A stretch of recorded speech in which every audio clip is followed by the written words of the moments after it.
نفس کی کمال مخالفت اتباع شریعت میں ہے۔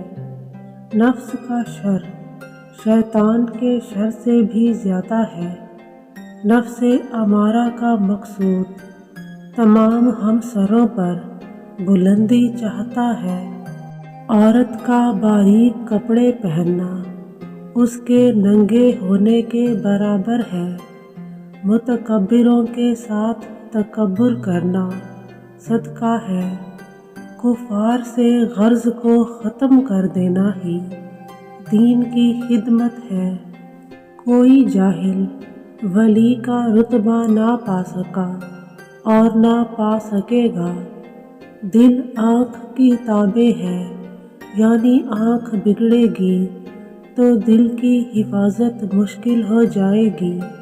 سب سے زیادہ عذاب عالم بے عمل پر ہوگا۔ ظاہری حسن پر فریفتہ نہ ہو، کیونکہ اس کی اصل سراسر غلاظت کی پوٹ ہے۔ ہر طرح کا عمل جو شریعت کے موافق ہو ذکر اور عبادت میں شامل ہے، خواہ خرید و فروخت ہی کیوں نہ ہو۔ بچوں کو پیار کرنا بھی خدا کو خوش کرنا ہے اور اللہ کی رحمت کا نشان ہے۔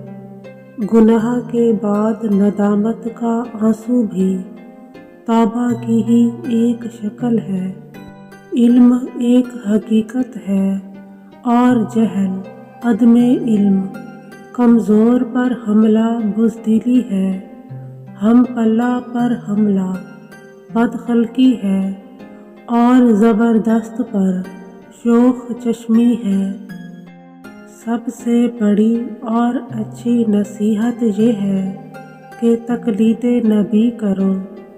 اخلاص مقام رضا کا لازمی نتیجہ ہے، مگر ہزاروں میں سے کوئی ایک ہی اس سے مشرف ہوتا ہے۔ اپنے مخالفوں سے بحث نہ کرو اور جو نیک بات ہو اسے دوستوں کو بھی سناؤ۔ دنیاوی عشرت کا طالب بے وقوف اور کم عقل ہے۔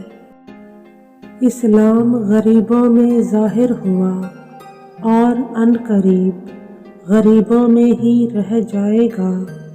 عمل کی سستی پر مغفرت کی امید ہے، مگر بد اعتقادی پر نہیں ہے۔